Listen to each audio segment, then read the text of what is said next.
Subscribe the channel and press the bell icon for latest updates. বচনের বিরোধিতার উপরে একটা class তোমাদের দিয়েছি যে কী ধরনের বড় প্রশ্ন আসলে তোমরা কিভাবে অ্যান্সার করবে। তো বিরোধানুমান থেকেও দেখো কোশ্চেন আসতে পারে, এরকম ধরনের কোশ্চেন দিতে পারে যে কোনো কোনো ফুল হয় সুন্দর, এই বচনটি সত্য হলে এর বিরোধী বচনগুলির সত্যতা মিথ্যাত্ব নির্ণয় করো।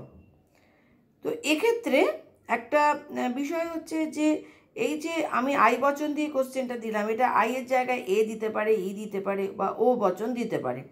যাই দিক, আমি যে প্যাটার্নটা বলছি এই প্যাটার্নটা যদি তোমাদের মাথায় থাকে তাহলে যেমনই কোশ্চেন আসুক তোমরা কোনো অসুবিধা হবে না, তোমরা খুব সুন্দরভাবেই অ্যাটেন্ড করতে পারবে। তাহলে এখন দেখো যে কিভাবে আমরা এইরকম ধরনের কোশ্চেন আসলে কিভাবে আমরা অ্যান্সারটা লিখব। তাহলে এরকম কোশ্চেন আসলে আমরা প্রথমেই কী করব, প্রথমে আমরা একটা বিরোধিতা, এই যে ছকটা রয়েছে এটা আমরা করে নেব। এটা ডান দিক করে করবে অবশ্যই, এবং তারপরে একটা বিরোধানুমানের যে ট্রু ফলসের যে ছকটা আছে সেটাও আমরা করে নেব। তো এখানে যে কোশ্চেনটা দিয়েছে যে কোনো কোনো ফুল হয় সুন্দর, এই বচনটির বিরোধী বচনগুলির সত্যতা ও মিথ্যাত্ব হলো, মানে তুমি এবার এগুলোকে ক্যালকুলেশন করবে, এবার হলো বলে একটা ড্যাশ দেবে। ড্যাশ দেওয়ার পরে এবার তুমি জানো যে এটা আই বচন, তাহলে আই বচনে বিরোধী বচন কি আছে, আই থেকে এ মানে কি অসম বিরোধী, আই থেকে ই হচ্ছে বিরুদ্ধ বিরোধী, আর আই থেকে ও হচ্ছে অধীন বিপরীত। তাহলে এই জায়গাটায় ক্লিয়ার হয়ে গেল যে বিরোধিতার সম্পর্কটা কি। আবার বলেছে যে এই বচনটি সত্য হলে, তাহলে দেখো আই বচন, তাহলে এবার দেখো তুমি এই স্কেচটা যদি দেখো যে আই বচন, এই যে আই বচন যদি সত্য হয়, আই বচন সত্য হলে এই লাইনটা দেখবে, আই বচন সত্য হলে এ কি হয়, এ অনিশ্চিত বা সংশয়াত্মক হবে, ই মিথ্যা হবে এবং ও অনিশ্চিত বা সংশয়াত্মক হবে। তাহলে এখন আমরা এই টেবিলগুলো দেখে নিলাম, এইবার আমরা কিভাবে লিখবো দেখো। প্রথমে লিখবো যে অসম বিরোধী বচন। তাহলে অসম বিরোধী বচন কোনটা হচ্ছে আমি দেখিয়ে দিয়েছি। অসম বিরোধী বচন কি, আই এর সাথে এ হচ্ছে অসম বিরোধী। তাহলে আমি এখানে অসম বিরোধী বচন হচ্ছে কি এ, তাহলে সকল ফুল হয় সুন্দর, তার কারণ এখানে উদ্দেশ্য বিধেয় কোনোভাবেই চেঞ্জ হবে না, তাহলে সকল ফুল হয় সুন্দর আমি লিখলাম। এরপরে আমি অনিশ্চিত এগুলোতে আসছি।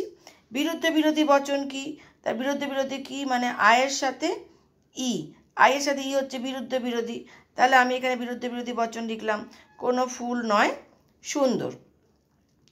এরপর আছে অধীন বিপরীত বিরোধী বচন। অধীন বিপরীত বিরোধী হচ্ছে কি আয়ের সাথে ও, এটা হচ্ছে অধীন বিপরীত বিরোধী বচন। তাহলে কি হলো, ও মানে কি কোনো কোনো ফুল হয় সুন্দর, মানে হচ্ছে বচনটা লিখলাম। এইবার দেখো এই যে এই টেবিলটাতে আই সত্য, মানে এই যে এই লাইনটা দেখব, তাহলে আই সত্য হলে এ কি আছে অনিশ্চিত, তাহলে এটা এ বচন, তাই লিখলাম অনিশ্চিত। আই সত্য হলে ই কি আছে মিথ্যা, তাহলে আমি ই লিখলাম কি মিথ্যা। আই সত্য হলে ও কি আছে অনিশ্চিত বা সংশয়াত্মক, আমি লিখলাম অনিশ্চিত বা সংশয়াত্মক। তোমাদের হঠাৎ করে এরকম একটা ভিডিও দিলাম, তোমরাও ভাবতে পারো ম্যাম হঠাৎ করে এরকমভাবে কেন দিল, সেটা বলে দিই। তার কারণ হচ্ছে দুপুর থেকেই সমানই ফোন আসছে যে ম্যাডাম যদি বিরোধিতার ওপরে কি কোশ্চেন আসবে আপনি যদি প্লিজ একটু বলে দেন। তো যাক, তোমরা যদি আরেকটু আগে কদিন আগে আমাকে বলতে তাহলে আমি তোমাদেরকে সেরমভাবেই করে দিতাম। তো যাই হোক, এখন মেন উদ্দেশ্য হচ্ছে বিষয়টা বোঝার, তাই জন্য আমি খুব তাড়াহুড়োর মধ্যে তোমাদের এইভাবে ভিডিওটা দিলাম। আশা করি তোমরা প্রত্যেকেই বুঝতে পারবে।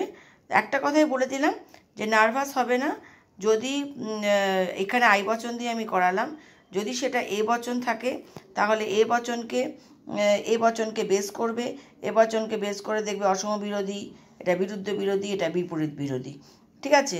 আবার এ বচনকে বেস করে এ যদি সত্য হয় তখন এই পুরো এই রোটাকে ধরবে, যে এ সত্য হলে এখানে পরপর এই ডিজিটগুলোকে সব পাল্টে যাবে।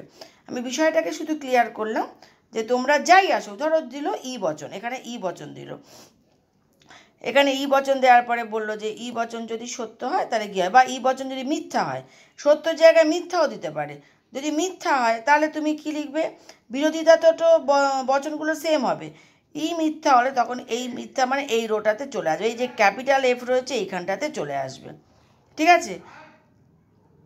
করে তোমাদেরকে বিরোধিতা এবং বিরোধানুমান সমস্ত দেখিয়ে দিলাম। একদম নার্ভাস হবে না, খুব সুন্দরভাবে তোমরা সবাই মিলে পরীক্ষা দেবে। আশা করি তোমরা খুব ভালো মার্কস পাবে, খুব সুন্দরভাবে দেখবে, একদম কোনোভাবেই বিরোধানুমান যাই আসুক, প্রথম যেহেতু তোমরা এটা ফার্স্ট ব্যাচ, তোমাদের ব্যাচটা হলে আইডিয়া করা যাবে যে কী ধরনের কোশ্চেন আসবে। আশা করছি এই ধরনেরই কোশ্চেন আসবে। যদি সত্য দিয়ে বলে তাহলে সত্য দিয়ে যেভাবে দেখালাম সেভাবে করবে, যদি মিথ্যা ধরে বলে তাহলে মিথ্যা ধরে করবে। যাই আসুক, যদি টেবিলগুলোকে ঠিকভাবে তোমরা সাজিয়ে নিতে পারো তাহলে আমার মনে হয় কারুর কোনো অসুবিধা হবে না, সবাই খুব ভালো মার্কস পাবে।